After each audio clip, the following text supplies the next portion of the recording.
경찰 단기 김폴카에서 경찰 공무원의 꿈을 이루세요. 단기 합격의 시작은 바로 이곳 경찰단기 김폴 갑니다. 합격하는 그날까지 여러분을 언제나 응원합니다. 파이팅! 안녕하세요. 꼬리에 꼬리를 문 헌정사 이유진 강사입니다. 여러분들과 함께 지난 시간까지 제2공화국 헌법까지 살펴봤습니다. 이승만 정권이 있었던 제1공화국 헌법에서 1차 개정헌법과 2차 개정헌법이 있었고요. 그 다음에 이제 이승만이 하야하면서 부정선거도 있었고 막 이러면서 하야하면서 제2공화국이 들어서면서 의원 내각제 정부가 들어섰었죠. 근데 미처 이제 2공화국의 기초를 다지기도 전에 어쨌든 3차 개헌을 통해서 2공화국, 그 다음에 4차 개헌까지 있었습니다만 문제는 의원 내각제를 실시하고 이러다 보니까 대단히 전국이 혼란스러웠겠죠. 그러다가 결국에는 2공화국은 문을 닫게 됩니다. 그래서 이제 우리 역사에 드디어 등장하게 된 게 군부 정권이 등장하게 된 게 제3공화국 헌법입니다. 1960년 5차 개정헌법, 이제 이걸 이제 우리가 5차, 6차 개정헌법을 합쳐서 3공화국 헌법이라고 합니다. 그래서 개정 경과를 보시면 제헌헌법부터 결국 이제 52년, 54년, 60년에 있었던 두 번의 헌법 개정까지 합해서 전부 이제 4회의 헌법 개정을 거친 우리 헌법은 1961년 결국 5.16 쿠데타죠. 이 5.16 쿠데타가 일어나게 됩니다. 5.16 쿠데타가 일어나면서 또 한 차례 개정을 예고하였다. 그래서 결국엔 이제 군부 정권이 들어서게 됩니다. 그래서 이미 여러분이 다 아시는 것처럼 이 박정희가 5.16 쿠데타를 일으키고 우리 얼마 전에 겪었던 일이잖아요. 비상계엄을 선포하면서 결국 군사혁명위원회라는 이런 군인들의 조직이 국회를 해산시킵니다. 그래서 이때는 더 이상 국회가 정상적인 이제 역할을 하지 못하게 되겠죠. 그다음 이제 군사혁명위원회는 곧 국가재건 최고회의, 자신들의 기구를 만들죠. 최고회의로 개칭하고 국가재건 비상조치법을 제정하였다. 이게 이제 법률이죠. 자기들이 멋대로 만든 이 법률을 가지고 이제 통치를 하기 시작합니다. 그래서 1961년 6월 6일 공포된 국가재건 비상조치법은 다시 국회가 구성되고 정부가 새로 수립될 때까지 국가재건 최고회의가 최고 통치기관의 지위를 갖고 최고 통치기관의 지위를 그냥 자기 멋대로 갖도록 한 거죠. 또 헌법에 규정된 국회의 권한을 행사하는 것으로 규정했다. 그리고 국회의 권한을 행사한다는 건 법률도 자신들이 만들 수 있다는 거죠. 또 대통령 권리 시에는 국가재건 최고회의 의장이 대통령의 권한을 대행한 것으로 정했다. 그리고 이런 의장도 이제 결국은 박정희가 하려고 그러는 거겠죠. 그리고 무엇보다도 헌법 규정과 이 당시 어쨌든 제2공화국 헌법이 있었지 않습니까? 이런 헌법 규정과 국가재건 비상조치법의 내용이 상충한다면 후자에 의하도록 함으로써 아니 자신들이 만든 법률이 헌법보다 우위에 있다고 선언한 거죠. 이미 이건 법치주의 원리를 위반한 게 되겠죠. 또 그다음에 국가재건 비상조치법이 헌법을 대신하여 법처리에서 최고법의 지위를 차지하게 되었다. 말도 안 되는 일이 벌어진 겁니다. 말 그대로 군사 쿠데타가 일어났기 때문에 이렇게 됐겠죠. 그래서 보시면 이제 헌법 개정 경고에서 60년 헌법 98조 이게 이제 2공화국 헌법이죠. 2공화국 헌법에 의하면 이런 절차가 마련돼 있었겠죠. 그죠? 헌법 개정 절차, 민의원, 참의원, 국회의원들 뭐 이렇게 이런 절차가 마련되어 있음에도 불구하고 근데 이 62년 이 헌법은 헌법 개정이 이루어진 60년 당시에는 국회가 어떻게 됐습니까? 해산됐다 그랬잖아요. 해산된 상태였기 때문에 이러한 방식에 의한 헌법 개정이 이루어질 수 없었다. 결국 이것은 당시 초헌법적 지위를 점하고 있었던 국가재건 비상조치법의 몫이 되었다. 그러니까 헌법은 반드시 어떤 개정 절차를 따라야지만 개정될 수 있나요? 헌법 개정 절차, 헌법에 규정된 개정 절차에 의해서만 헌법이 개정될 수 있는데 분명히 헌법이 규정되고 있지만 이런 국가재건 비상조치법이라는 법이 법률에 의해서 62년 헌법이 만들어졌다는 게 이미 태생부터 좀 한계를 갖고 있었던 겁니다. 그리고 1960년 7월 설치한 헌법심의위원회, 자신들이 만든 거죠. 군인들이 심의위원회에서 헌법 개정안을 작성했고 1962년 11월 국가재건 최고회의에서 의결된 후 12월 17일 국민투표로 확정되었다. 이게 좀 특이하죠. 자, 2공화국 헌법에는 헌법 개정 절차에 국민투표 절차는 들어가 있지도 않습니다. 근데 자신들이 만든 이런 법에 의해서 국민투표로 확정되었다. 그러니까 헌법 개정 절차에 있어서 헌법에 국민투표라는 절차가 들어온 건 62년 헌법이 처음인데 이 62년 헌법도 국민투표로 확정되었다는 희한한 일이 벌어진 거죠. 그래서 이 자체가 이 국민투표로 확정되었다는 자체가 헌법에 규정된 헌법 개정 절차를 따르지 않았다는 걸 알 수 있다. 그래서 공포에서 이렇게 말씀드렸죠. 그래서 금방 말씀드린 대로 가끔 이제 시험 지문에 나오는 헌법에 규정된 헌법 개정 절차를 따르지 않은 위헌적인 헌법 개정이었고 처음으로 국민투표를 통해 헌법 개정이 이루어졌다. 그러니까 국민투표에 의해서 헌법 개정을 처음 한 건 이때죠. 이때입니다. 그래서 62년 헌법을 만든 거죠. 그리고 62년 헌법의 내용 안에 헌법 개정 절차에 이제 드디어 이제 국민투표가 들어가게 됩니다. 그러니까 혼동하지 마시고요. 얘는 이 62년 헌법은 헌법 개정 절차를 헌법에 규정된 걸 따르지 않았기 때문에 국민투표란 절차를 희한하게 거친 겁니다. 국가 재건 최고회의가 결정했기 때문에 이런 특징을 좀 가지고 있었다라는 걸 좀 기억해 둘 필요가 있겠습니다. 일부 시험에서 물어본 바가 있으니까요.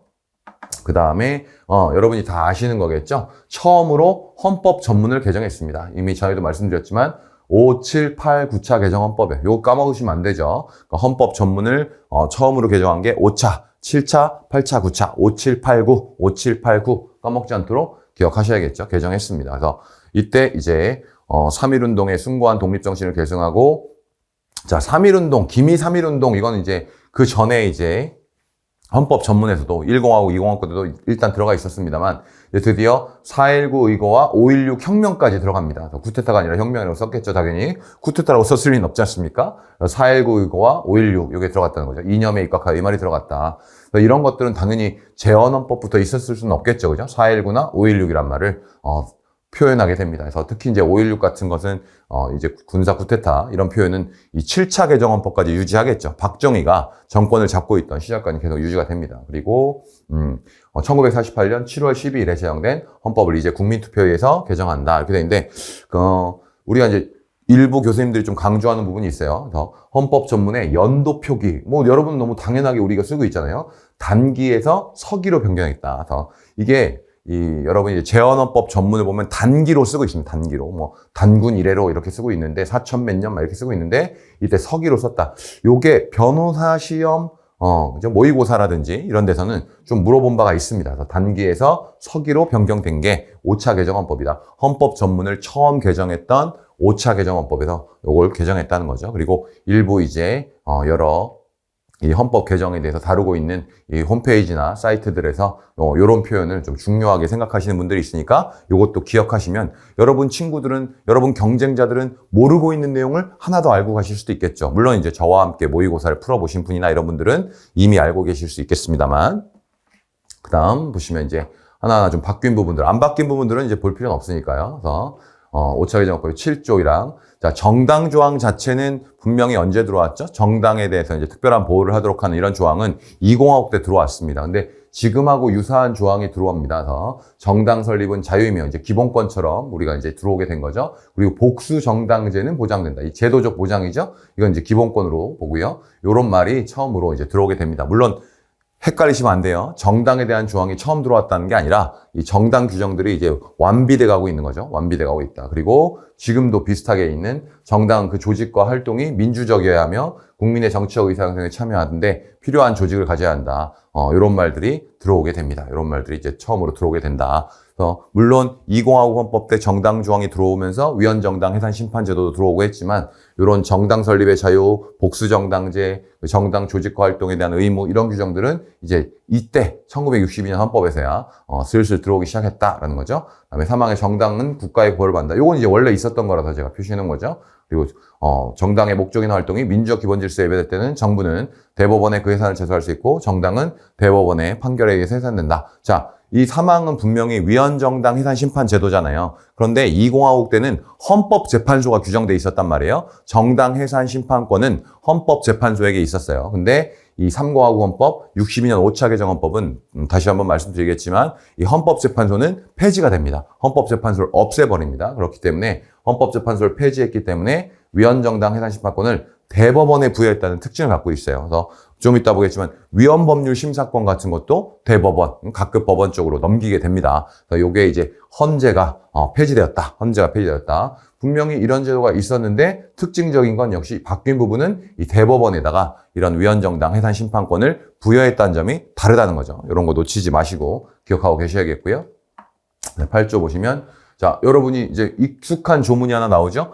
현행헌법 10조죠. 모든 국민은 인간으로서의 존엄과 가치를 가지며 이를 위하여 국가는 국민의 기본적인 권을 최대한으로 보장할 의무를 진다. 지금은 이제 헌법 10조에서 기본권 보호 의무도 규정하고 있고 인간으로서의 존엄과 가치 이걸 규정하고 있죠. 그래서 현행헌법 10조에 규정된 인간의 존엄성 조항을 처음으로 규정합니다. 이거 시험에 잘 나오죠. 그래서 대단히 특히 이제 우리 헌법 현행헌법 10조와 관련된 헌정사는 시험에 잘 나오지 않습니까? 인간의 존엄과 가치는 우리가 수업 시간에 뭐라고 말씀드렸어요? 박정희가 처음 만들었고 행복추구권은 전두환 때 들어왔다. 이렇게 외우자고 했었죠. 그죠? 8차 개정헌법 때에서 이런 것들이 들어왔다. 요거 이제 시험에 너무 여기저기 시험에 자주 나오는 거니까 잘 기억을 하셔야겠습니다. 어쨌든 62년 5차 개정헌법 때는 이 기본권이 보장되고 또 기본권 보호가 강화되는 성격을 갖고 있었어요. 강화되는 성격을 좀 갖고 있었다. 10조 계속 이문에 보면 이제 모든 국민은 고문을 받지 않으면 지금도 있죠. 고문 금지 규정이 있고요. 그다음에 형사상 자기에게 불리한 진술을 강요당하지 않는다. 뭐 이런 규정들이 이제 처음으로 명시되기 시작합니다. 그래서 물론 신체의 자유 규정들은 원래 규정이 있었죠. 신체의 자유 규정은 있었지만 조금씩 완비가 돼가는 이런 과정이다라고 생각해 두시면 좋겠고요.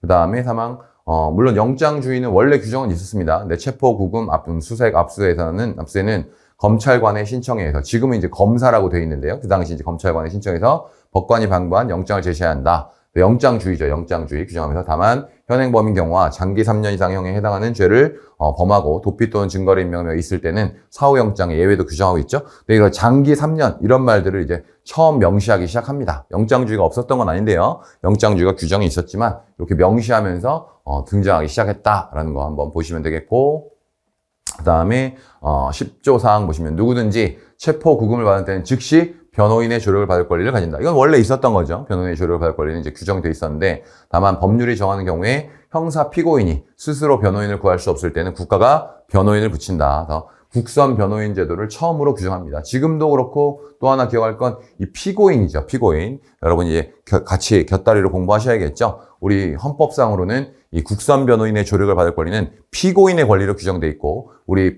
헌재 판례도 피의자가 당연히 국선 변호인의 조력을 받을 권리를 헌법상 누리는 건 아니다. 피고인의 권리다라는 판례 한번 기억을 해두실 필요가 있겠고요.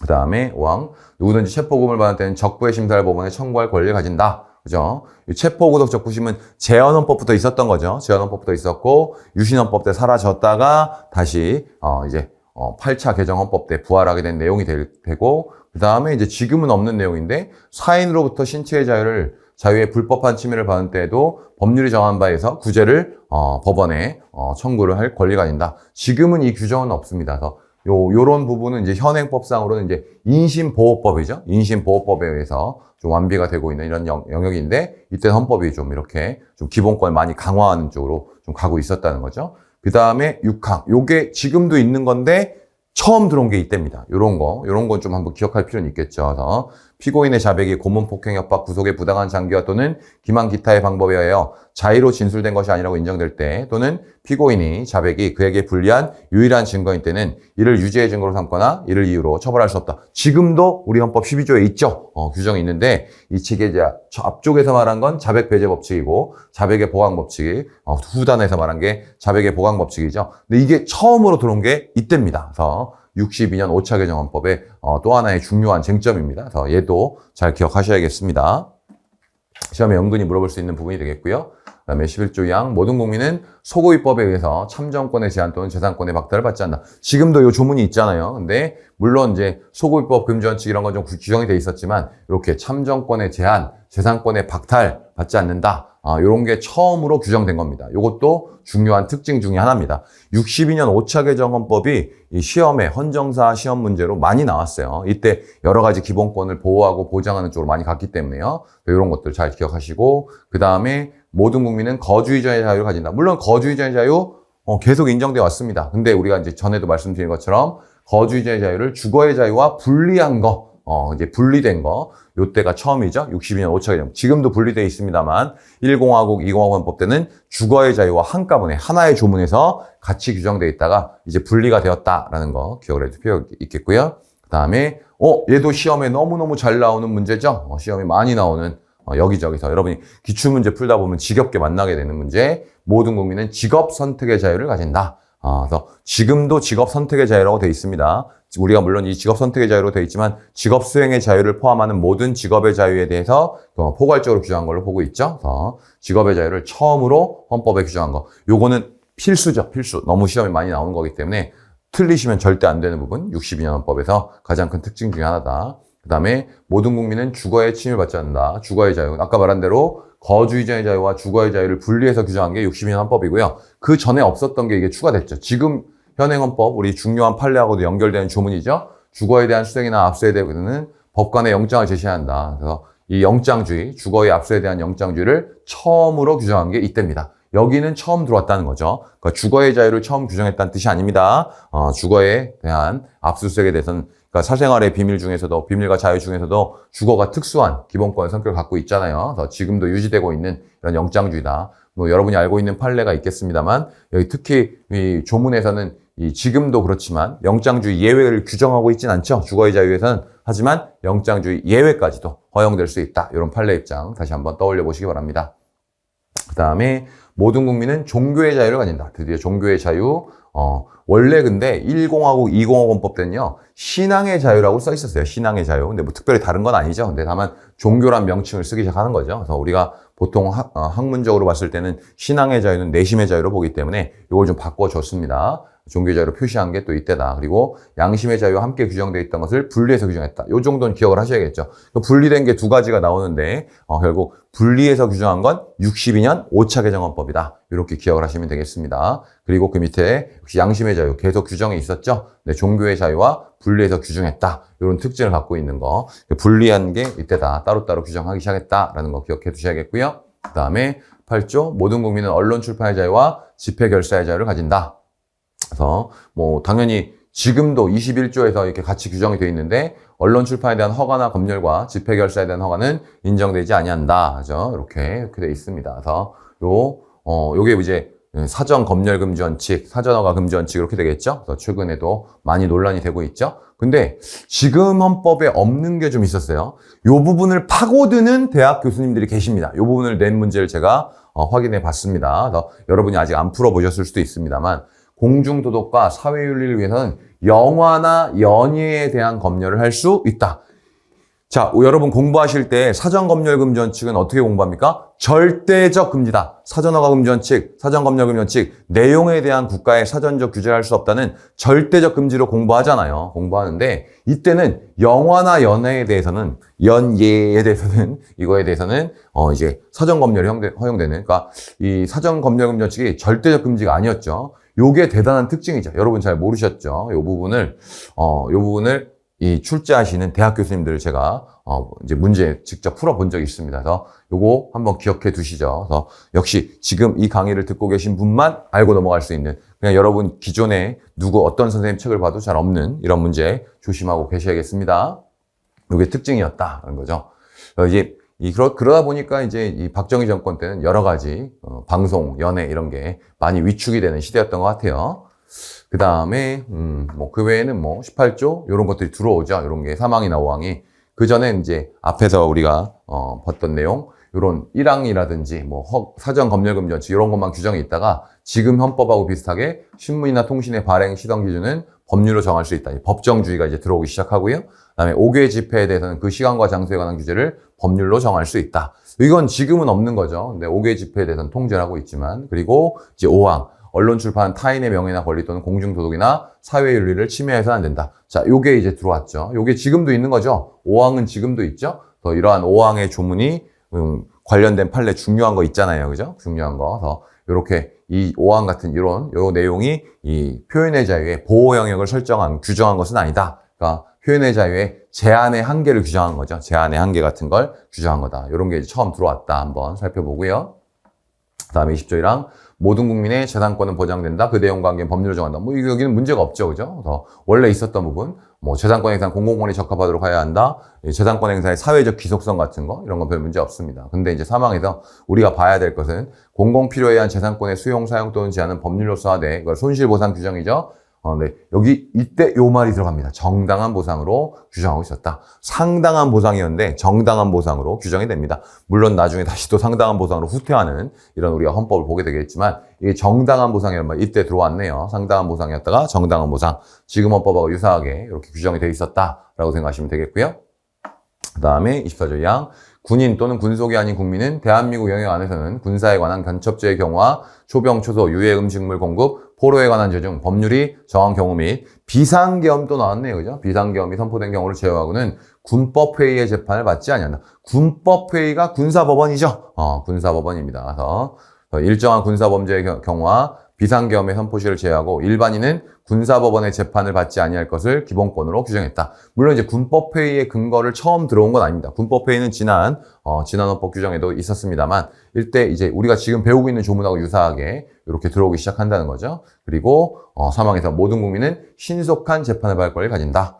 형사 피고인은 상당한 이유가 없는 지체 없이 원래 있었죠. 공개 재판을 받을 권리 그리고 신속한 재판을 받을 권리 이런 게 들어왔다. 아까 이제 시작하면서 말씀드린 것처럼 이 62년 5차 개정 헌법도 기본권이 많이 강화되고 있습니다. 기본권이 많이 강화되고 있다. 이런 것들 기억해 보시고 그 다음에 이건 이제 비교를 해드리려고 제가 이제 2050 헌법은 대통령은 행정권의 수반이며 외국에 대해서 이제 국가를 대표한다 이렇게 되어 있는데 더 60년 3차 개정 헌법은 51조는 대통령 국가원수는 국가를 대표한다. 그죠?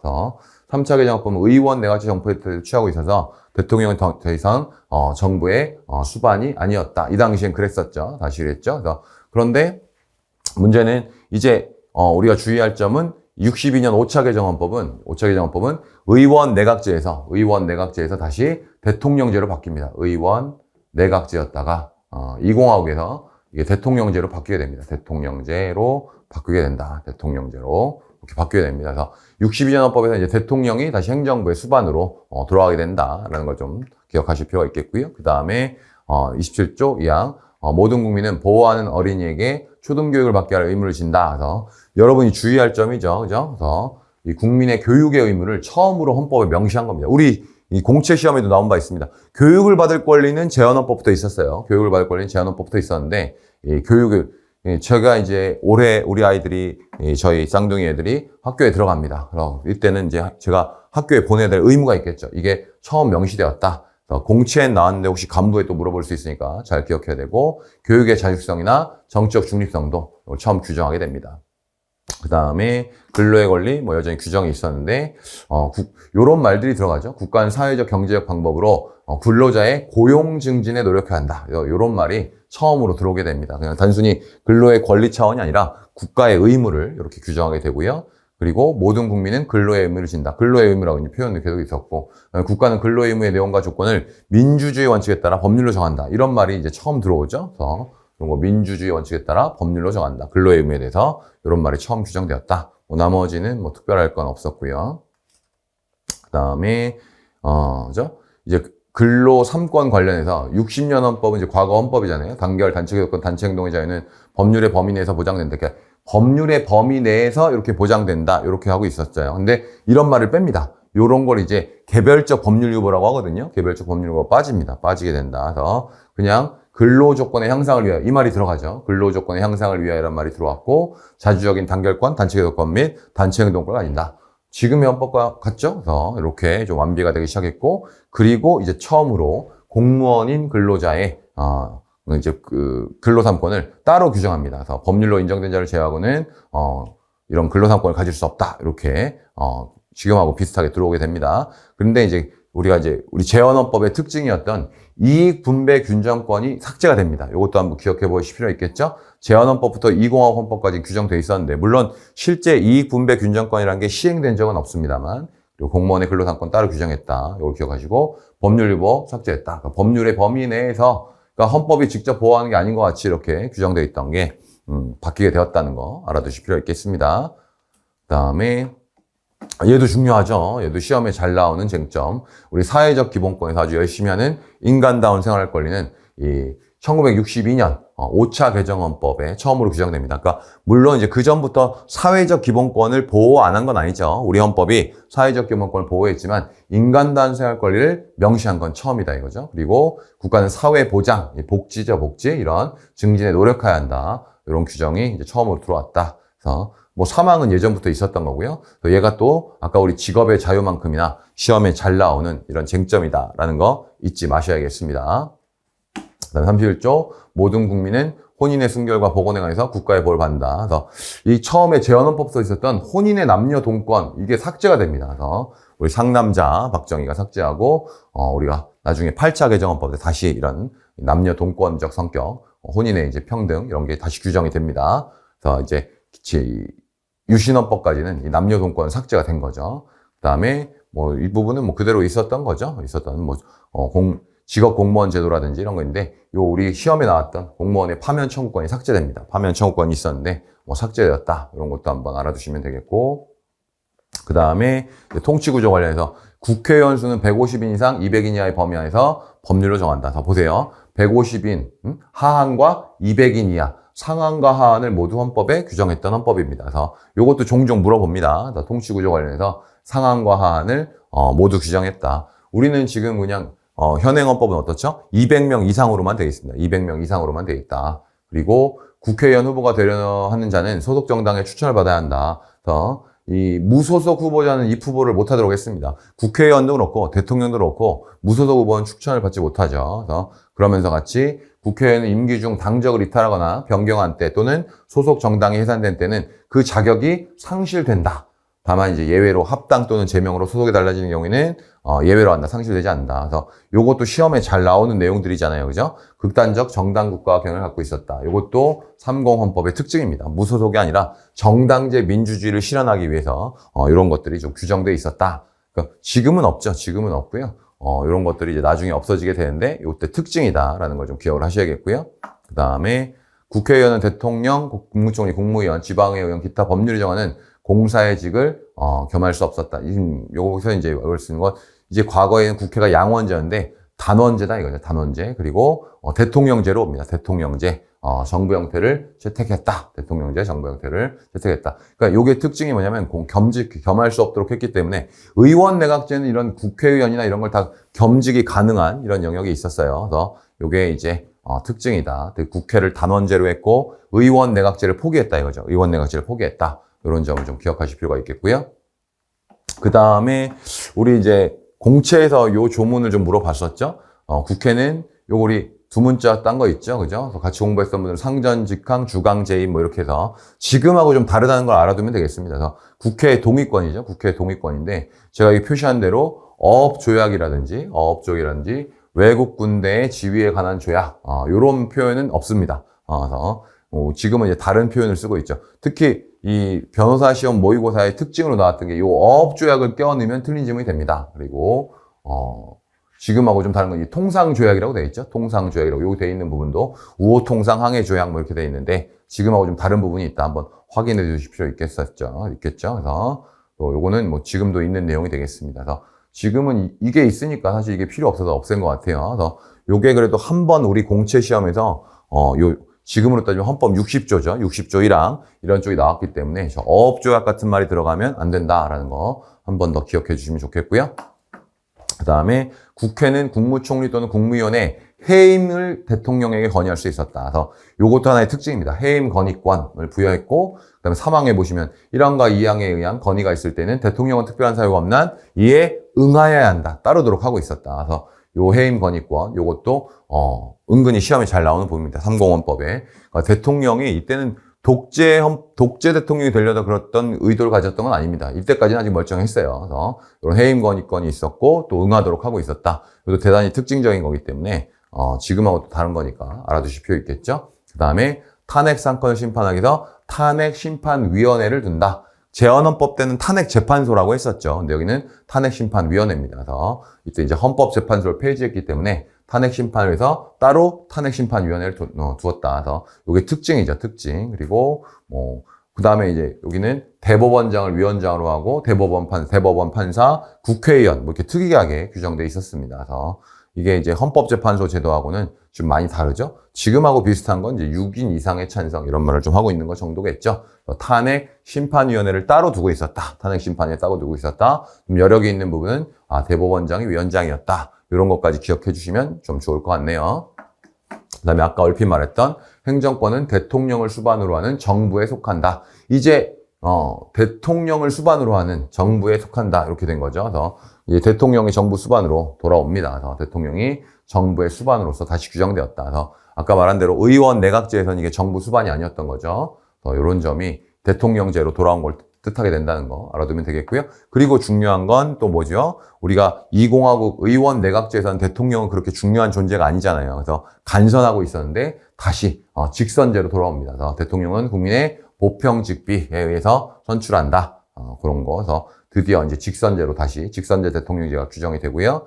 그다음에 요런 게 들어왔죠. 대통령으로 선거될 수 있는 자는 이제 피선거권, 국회의원 피선거권이 있고 선거를 이제 계속하여 5년 이상 국내에 거주하고 40세에 달해야 한다. 원래 이런 게 없었습니다. 이런 게 없어서 지금은 있죠. 지금 헌법 보는 것 같죠, 맞지? 네, 이때 드디어 대통령의 피선거권자의 자격을 헌법에서 직접 규정하기 시작합니다. 당연히 2공화국 때 이런 건 없었겠죠. 2공화국은 간선을 했었으니까. 그리고 대통령 후보가 되려 하는 자는 소속 정당의 추천을 받아야 한다. 국회의원도 마찬가지고 대통령 선거도 똑같이 결국 이 정당의 공천을 받아야만 후보가 될 수 있었다. 극단적 정당 국가 경영이다. 기억하시면 되겠고요. 그다음에 대통령의 임기 4년이고요. 임기 4년이고 1차 예한에서 중임할 수 있다. 이렇게 돌아갑니다. 그래서 이건 이제 최대 8년까지 할 수 있다는 거죠. 이런 것들은 이제 우리가 대통령의 임기가 변화되는 걸 알아야 되기 때문에 좀 기억하실 필요는 있겠습니다. 그리고 뭐 가볍게 거리되거나 사고로 해서 직무생활 수 할 때는 국무총리, 그다음에 법률이 정한 국무위원회 순으로 권한을 대한다. 지금 헌법하고 다르지 않게 이렇게 규정이 되어 있었습니다. 그다음에 이제 국무회의는 정부의 권한에 속하는 중요한 성격 심의기관이 됩니다. 의결기관이 아니라 이제 국무회의는 심의기관이 됐어요. 국무회의는 심의기관이 됐다. 그런 거 기억하셔야겠고, 또 국무총리는 대통령이 임명하고 국무위원은 국무총리 대통령이 임명한다. 그래서 국무총리를 그냥 대통령이 임명하도록 합니다. 임명하도록. 그래서 국회 동의 절차 같은 게 아직 들어오지 않았을 시절이다라는 거 좀 알아두면 되겠고요. 그다음에 국가안전보장에 관련된 대외정책, 군사정책과 국내정책 수립에 관하여 국무회의 심의에 앞서 대통령의 자문에 영향해서 국가안전보장회의를 둔다. 이게 이제 지금도 있습니다. 지금도 있어요. 여러분이 혹시 신문기사 같은데 제가 이제 오늘 기준으로 뭐 어제 또 북한에서 미사일을 쐈다고 합니다. 뭐 이런 동해상에다 미사일을 쐈다고 하는데 이랬을 때 열리는 게 기사에서 혹시 보면 NSC입니다. NSC. 그래서 국가안전보장회의. 요게 처음으로 헌법에 규정됐습니다. 국가안전보장회의 NSC가 처음으로 규정됐다. 요것도 하나의 특징으로 종종 나옵니다. 시험에 종종 나오니까 또 국가안보에 또 위기가 있거나 지금도 좀 여러 가지 위기가 있는 상황 아니겠습니까? 그런 때 시험에 나올 수 있다는 걸 기억하시면 되겠고요. 그 다음에 국가의 세입 세출의 결산, 국가 및 법률이 정한 단체의 회계 검사와 행정기관 및 공무원의 직무에 관한 감찰을 하기 위해서 대통령 소속하에 감사원을 둔다. 드디어 감사원이 신설이 된 거죠. 62년 헌법에서. 20하고 헌법까지는 뭐 심계원이라는 게 있었죠. 회계를 하는. 근데 이런 심계원과 감찰위원회를 결합해서 감사원이 신설되었다. 지금도 유지되고 있는 거죠. 회계검사, 직무감찰을 위한 기관으로서 감사원이 처음 들어온 게 62년 헌법이다. 얘도 중요하다. 잘 필기해 두시고. 그 다음에 99조이랑 대법원장인 법관은 법관 추천회의에 제청해서 대통령이 국회의 동의를 얻어서, 자, 요것도 최근에 시험에 나온 적이 있습니다. 그래서 다른 시험이었지만 대법원장이죠. 대법원장은 결국 법관 추천회의에 제청해서 대통령이 국회의 동의를 얻어서 임명한다고 돼 있어요. 국회의 동의를 받도록 합니다. 원래 20하고 헌법에 뭐가 있었죠? 대법관이나 대법원장에 대한 선거가 있었죠. 판사들이 선거한 선거가 있었는데 선거제도는 없어지고 이런 법관 추천회의 제청, 그리고 국회 동의 이런 절차를 받도록 합니다. 그리고 대법원 판사인 법관, 대법관이잖아요. 대법관. 이 대법관은 대법원장이 법관 추천의 동의를 얻어 제청하고 대통령이 임명한다. 그죠? 자, 국회 동의를 얻는 건 누굽니까? 대법원장의 경우에는 국회 동의 절차가 있죠. 대법관은 국회 동의 절차가 없죠. 요거를 혼동시켜서 최근에 다른 시험에도 물어본 적이 있습니다. 얘도 주목을 해보실 필요가 있는 조문이 되겠죠. 좀 알아둘 필요가 있겠습니다. 선거제도 폐지했다. 그리고 동의를 받는 절차가 무엇이냐. 대법원장인 법관의 경우에는 국회의 동의를 받도록 한다. 대법관은 아닙니다. 대법관은 아니었다. 그래서 그 다음에 대법원장과 대법원 판사가 아닌 법관은 대법원 판사의 의결을 거쳐 대법원장이 임명하도록 했다. 대법원장이 이제 권력 분립을 좀 실현하고 있는 거죠. 그 다음에 102조이랑 법률이 헌법에 위반되는 여부가 재판에 전제가 될 때는 대법원은 이를 최종적으로 심사할 권한을 가진다. 아까 말씀드린 대로 이제 헌법재판소가 없어졌잖아요. 헌법재판소를 폐지했기 때문에 대법원에게 최종적인 위헌법률 심사권을 부여했다는 거 기억을 해두시면 되겠고요. 그 다음에 비상계엄하의 군사재판은 이런 군인 군속의 범죄나 군사에 관한 간첩죄의 경우와 초병, 초소, 유해 음식물 공급, 포로에 관한 죄 중 법률이 정한 경우에 한해서 단심으로 할 수 있다. 이 비상계엄의 예외적 단심 재판, 요게 처음으로 들어옵니다. 지금도 헌법에 있습니다. 지금도 헌법에 있습니다. 근데 이제 아직 안 들어온 건 다만 사형을 받은 경우에는 뭐 사형을 선고한 게 그렇지 않다. 그 부분 아직 안 들어왔고요. 그래서 예외적, 비상계엄 시에 예외적 단심 재판이 헌법에 들어온 게 요때 처음이다라는 거 기억할 필요 있겠고요.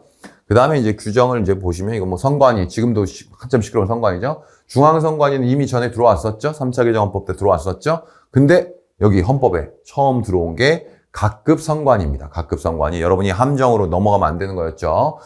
중앙선관위가 3차 개정헌법 때 들어왔고, 이 각급 선관위는 5차 개정헌법 때 처음으로 헌법에 규정되었다. 그리고 108조 2항 지금도 있는 거, 선거에 관한 경비는 법률이 정하는 경우를 제하고는 정당 또는 후보자에게 부담시킬 수 없다. 선거 공용제가 들어오기 시작합니다. 선거 공용제가 들어오기 시작한다. 요 각급 선관위도 시험에 잘 나오는 쟁점이죠.